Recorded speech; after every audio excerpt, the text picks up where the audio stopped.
ఈ వీడియోలో 2025 నుండి 2027 వరకు ఈ మధ్యలో ఉన్న 26 నెలల పాటు శని భగవానుడి యొక్క ప్రభావం అనేది తులారాశి వారిపైన ఎలా ఉండబోతుందో క్లియర్గా వివరిస్తానండి.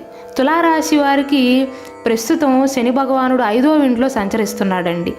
2025 మార్చి 29వ తారీఖు నుండి 6వ ఇంట్లోకి అంటే మీనరాశిలో సంచారాన్ని మొదలు పెడతాడు. ఈ సంచారం అనేది 2027 జూన్ 3వ తారీఖు వరకు కొనసాగుతుంది. అంటే 26 నెలల పాటు శని సంచారం అనేది మీనరాశిలోనే కొనసాగుతుంది.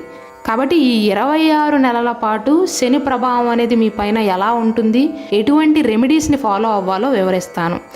సాధారణంగా శని భగవానుడు తులారాశి వారికి 4వ ఇంటికి 5వ ఇంటికి అధిపతి అండి. శని ఇప్పుడు మీ 6వ ఇంట్లోకి వెళ్తున్నాడు. కాబట్టి తులారాశి వారికి మంచి సమయంగా చెప్పవచ్చండి. పూర్తిగా కాకపోయినా 70% అనుకూలిస్తుంది. మెయిన్గా మీకు పాజిటివ్ పాయింట్ ఏంటంటేనండి, శత్రువులు మీ ముందు తల వంచుతారు. గతంలో తులారాశి వారిపైన కేసులు పెట్టి కానీ లేదా కోర్టుకు లాగి కానీ ప్రాపర్టీ విషయంలో కానీ ఎవరైతే ఇబ్బంది పెట్టారో ఈ సంవత్సరంలో 2025 మార్చ్ తర్వాత నుండి మాత్రం ఏమీ చేయలేరు. ఉద్యోగ వ్యాపారాలలో అబోవ్ యావరేజ్ ఫలితాలు ఉంటాయండి. శని భగవానుడు సాధారణంగా 3వ ఇంట్లో ఉన్న, 6వ ఇంట్లో ఉన్న, 11వ ఇంట్లో ఉన్న అనుకూలంగా ఉంటాడండి, మంచి చేస్తాడు. ఇప్పుడు ప్రస్తుతం 2025 తర్వాత నుండి శని భగవానుడు మీ 6వ ఇంట్లోనే ఉంటాడు, అంటే మంచిల్లే. కాబట్టి సవాళ్లను అధిగమించి శత్రువులపైన తులారాశి వారు విజయాన్ని సాధిస్తారు అని చెప్పవచ్చు. అయితే తులారాశి వారు గుర్తుంచుకోవాల్సింది ఏంటంటేనండి, శని భగవానుడు నిదానంగా కదిలే గ్రహం. కాబట్టి ఫలితాలు అనేవి నిదానంగా ఉన్నప్పటికీ కూడా న్యాయానికి ఖచ్చితంగా ప్రతిఫలాన్ని అందిస్తాడు. ఈ శని యొక్క ప్లేస్మెంట్ అనేది శుభప్రదంగా చెప్పవచ్చండి. ప్రత్యర్థులపైన విజయాన్ని సాధిస్తారు. వృత్తి వ్యాపారాల రంగాలలో మెరుగైన ప్రభావాన్ని కూడా చూపుతుంది. కాబట్టి ఎవరైతే కోర్టు కేసుల్లో, పోలీస్ కేసుల్లో చిక్కుకున్నారో తెలివిగా వ్యవహరించినట్లయితే 2025 మార్చి మాసం తర్వాత నుండి వాటి నుండి బయటపడగలుగుతారు. ఎటువంటి పోటీలోనైనా సరే సవాళ్ళను అధిగమించగలుగుతారు. అయితే తులారాశి వారు దీర్ఘకాలిక అనారోగ్య సమస్యలతో ఎవరైతే బాధపడుతున్నారో ఆరోగ్య సమస్యలను నివారించడానికి సోమరితనాన్ని వేడాలి. ముఖ్యంగా ఎప్పటి నుండి అంటే జూలై నుండి నవంబర్ మాసం మధ్యకాలంలోనండి. ఎందుకు అని మీకు సందేహం రావచ్చు. 2025 జూలై 13వ తారీఖు ఉదయం 7:24 నుండి 2025 నవంబర్ 28వ తారీఖు ఉదయం 7:26 వరకు శని భగవానుడు తిరోగమన సంచారం చేస్తాడు. అంటే రెట్రోగ్రేడ్ ట్రాన్సిషన్ జరుగుతుందండి. ఈ సమయంలో తులారాశి వారు ఆరోగ్య విషయంలో జాగ్రత్తలు తీసుకోక తప్పదు. ఈ సమయంలో మాత్రమేనండి, 2025 నుండి 27 వరకు కాదు, ఈ మొత్తం 26 నెలల పాటు కాదు, కేవలం జూలై మాసం నుండి నవంబర్ మాసం మధ్య కాలంలో.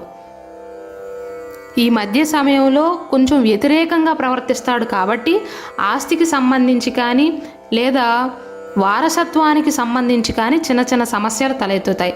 నవంబర్ 29వ తారీఖు తర్వాత నుండి మళ్ళీ అనుకూలమైనటువంటి ఫలితాలు ఉంటాయి. ఆ తర్వాత నుండి ఎటువంటి అడ్డంకులు వచ్చినా సులభంగా ఎదుర్కోగలుగుతారండి. పిల్లలు ఎవరైతే పోటీ పరీక్షలకు సన్నద్ధమవుతున్నారో యూపీఎస్సీ కానీ లేదా ఎంబీబీఎస్కి సంబంధించిన ఎగ్జామ్స్ కానీ, నీట్ కానీ, ఎంసెట్ కానీ, జేఈ మెయిన్స్ కానీ, ఐఐటీల్లో సీట్ రావాలన్నా, ఎన్ఐటీలో సీట్ రావాలన్నా, గవర్నమెంట్ కాలేజ్లో సీట్లను సంపాదించాలన్నా, హైయర్ ఎడ్యుకేషన్కి వెళ్ళాలన్నా సరే ఈ సమయాన్ని సరిగ్గా సద్వినియోగపరచుకోండి. ఇంతకుముందు చెప్పిన సమయాన్ని మినహాయించి జూలై నుండి నవంబర్ మాసం మధ్యలో కొద్దిగా వ్యతిరేకంగా ఉంటుందండి.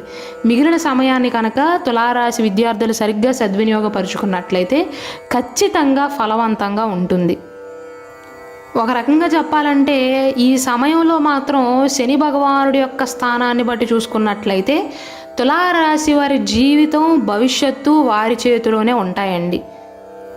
ఇంకొక మాటగా చెప్పాలంటే తులారాశి వారికి మధ్య సమయంలో తమ సోమరితనమే శత్రువు అవుతుంది. సోమరితనాన్ని వీడినట్లయితే శని భగవానుడు మీ చేతిలో అనేక బంగారు అవకాశాలను పెడతాడు. పాత తగాదాల నుండి, కోర్టు కేసుల నుండి బయటపడగలుగుతారు. అలాగే ఎప్పుడూ ఇంట్లో ఉండే తులారాశి వారు సైతం ప్రయాణాలు చేయవలసిన పరిస్థితులు ఏర్పడతాయి.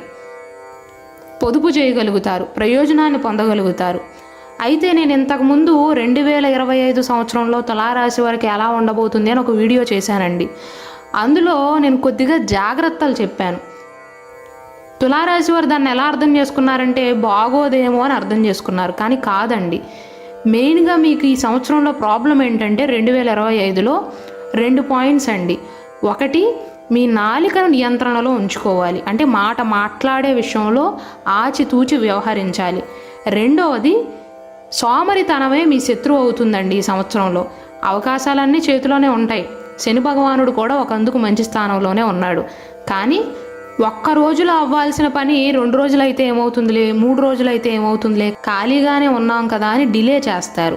ఇది అస్సలు మంచిది కాదండి. ఈ 2 పాయింట్లను కనుక తులారాశి వారు గుర్తుంచుకున్నట్లయితే జీవితం అనేది సుగమయం అవుతుంది. నేను ఇంతకుముందు చెప్పినట్లుగా మాట మాట్లాడే విషయంలో నియంత్రణలో ఉన్నట్లయితే సంబంధాలు అనేవి మెరుగుపడతాయి. కెరీర్ పరంగా చూసుకున్నట్లయితే 6వ ఇల్లు సేవా ఆధారిత వృత్తులను సూచిస్తుందండి. కాబట్టి వర్కాలిక్గా మారే అవకాశాలు ఉన్నాయి. ఎవరైతే సాఫ్ట్వేర్ ఇంజనీర్లు ఉన్నారో, లేకపోతే టెక్నాలజీకి సంబంధించిన ఉద్యోగాలలో చేసేవారు ఉన్నారో, లేదా ఉద్యోగాన్ని వెతుక్కునేవారు ఉన్నారో ఈ సమయాన్ని ఉపయోగించుకోండి. కొత్త కోర్సులను కానీ కొత్త పనులను కనుక నేర్చుకున్నట్లయితే మంచి పొజిషన్కి వెళ్తారండి. కానీ ఒక్కటి మాత్రం చెప్పగలను, 6వ ఇంట్లో శని భగవానుడు ఉన్నాడు కాబట్టి ఈ సంవత్సరంలో మాత్రం మీరు తెలివిగా వ్యవహరిస్తే, సోమరితనాన్ని వీడినట్లయితే ఎంత పెద్ద శత్రువు వచ్చినా సరే తులారాశి వారిని ఏమీ చేయలేడు. అంతటి శక్తినిస్తాడు శని భగవానుడు. శత్రువుల విషయంలో మాత్రం మీకే మంచి జరుగుతుందండి. కాబట్టి ఈ సమయాన్ని సరిగ్గా సద్వినియోగపరుచుకోండి. కెరీర్లో ఉన్నత స్థాయికి చేరుకోవటానికి బాధ్యతాయుతంగా శ్రమ చేయండి. ఇక ప్రేమ పరంగా, కుటుంబ పరంగా, సత్సంబంధాల విషయంలో ఎలా ఉండబోతుందంటే మీ ఇంట్లో ఉన్న పెద్దలు మీకు సహకరిస్తారండి. అయితే నేను ఇంతకుముందు చెప్పినట్లుగా తిరోగమన సంచార సమయంలో ముఖ్యంగా గృహిణీలు ఎవరైతే ఉన్నారో అత్తమామలకు ఆరోగ్యం బాగోలేకపోవటం కానీ, ఎప్పటి నుండి జూలై నుండి నవంబర్ వరకు అండి, కేవలం ఈ మధ్య సమయంలో పెద్దవారికి మీరు సహకరించవలసిన పరిస్థితులు ఏర్పడతాయి. వైవాహిక జీవితం పరంగా అయితే కుటుంబంలో మంచి అనుబంధం ఉంటుందండి. వివాహితుల మధ్య కూడా బలమైనటువంటి సంబంధాలు అనేవి ఏర్పడతాయి. ఒకవేళ మీకు మీ భర్తకి మధ్య మంచి సంబంధం ఉన్నట్లయితే కొంతమంది పుల్లలు పెట్టే ప్రయత్నాలు చేసినా ఈ సమయంలో మాత్రం శని 6వ ఇంట్లో ఉన్నంతకాలం వారి పప్పులేమి ఉడకవండి. ఆర్థిక పరంగా చూసుకున్నట్లయితే నేను ఇంతకుముందు చెప్పినట్లుగా అవకాశాలను మీ చేతిలోనే పెడతాడు శని. కాకపోతే తులారాశి వారు ఏంటంటే వారి మనసు అనేది లగ్జరీ ఐటమ్స్ వైపు మలుతుంది. లగ్జరీ వస్తువులను కొని తర్వాత ఇబ్బంది పడే అవకాశాలు ఉంటాయి. కాబట్టి అనవసరమైనటువంటి ఖర్చులను నివారించినట్లయితే ఫైనాన్స్ పరంగా కూడా, ఆర్థిక పరంగా కూడా బాగుంటుంది. ముఖ్యంగా మహిళలండి, హఠాత్తుగా షాపింగ్ చేయటం వల్ల కానీ, లేదా ఈఎంఐల మీద వస్తువులు కొనటం కానీ, పర్సనల్ లోన్లు తీసుకుని వస్తువులు కొనటం కానీ ఇలాంటివి చేసే అవకాశాలు ఉన్నాయి. వ్యాపార విస్తరణకు మాత్రం ఊహించిన దానికంటే ఎక్కువ డబ్బు ఖర్చు చేయాల్సిన అవసరం రావచ్చు. అంతటి లాభం ఉంటుంది అనుకుంటేనే పెట్టుబడి పెట్టండి, లేకపోతే పెట్టవద్దు. చదువు విషయంలో ఎలా ఉండబోతుందంటే సానుకూలమైనటువంటి ఫలితాలు ఉంటాయండి. మెయిన్గా ఉన్నత విద్యను అభ్యసించే విద్యార్థులకి ఈ కాలం అనేది అనుకూలంగా ఉంటుంది. నీట్ ఎగ్జామ్స్ కానీ లేదా ఇతర పోటీ పరీక్షలకు హాజరయ్యేవారు మాత్రం బాగా రాణించగలుగుతారు. ఆరోగ్యపరంగా చూసుకున్నట్లయితే 6వ ఇల్లు ఆరోగ్యాన్ని కూడా సూచిస్తుంది. మెయిన్గా ఎవరైతే పొద్దున్న నుండి సాయంత్రం దాకా కూర్చుని మాత్రమే పనిచేయవలసిన ఉద్యోగాలలో చేస్తారో వారికి నడుము నొప్పి అనేది ఎక్కువ అవుతుందండి. కాబట్టి ఎంత పనున్నా సాయంత్రం ఒక అరగంట, గంట పక్కన పెట్టి వాకింగ్ చేయడానికి కానీ, లేదా స్నేహితులతో కొంత సమయాన్ని గడపడానికి కానీ, ఎక్సర్సైజ్ చేయడానికి కానీ, ప్రాణాయామం చేయడానికి కేటాయించండి. దానితో పాటుగా ఎక్కువ వర్క్ చేయకుండా తగినంత విశ్రాంతిని తీసుకోండి. ఆరోగ్యపరంగా బాగానే ఉంటుంది, కానీ ఏదైనా చిన్న సమస్య వస్తే అంత త్వరగా కోలుకోలేకపోతారు. ఇక రెమెడీస్ చెప్పుకున్నట్లయితే తులారాశి వారు ఎలాంటి పరిహారాన్ని పాటించాలి అంటే, తులారాశిలో జన్మించి ఎవరికైతే ఆల్కహాల్ అలవాటు ఉందో, లేదా ధూమపానం కానీ, మద్యపానం కానీ, మత్తు పదార్థాలను తీసుకునే అలవాటు ఎవరికైతే ఉందో శనివారం రోజు మాత్రం శని భగవానుడి యొక్క ప్రభావం ఎక్కువగా ఉండే శనివారం నాడు ఆల్కహాల్ని తీసుకోవద్దు, నాన్ వెజ్ ఫుడ్ని తినవద్దు, మత్తు పదార్థాలను తీసుకోవద్దండి, స్మోకింగ్ కూడా చేయకపోవటమే మంచిది. అలాగే శనివారం నాడు కుక్కలకు కానీ, కాకులకు కానీ, పక్షులకు కానీ, గోమాతకు కానీ ఆహారాన్ని అందించటం, మంచినీటిని అందించినట్లయితే శని భగవానుడి యొక్క అనుగ్రహం అనేది మీ పైన పడుతుంది.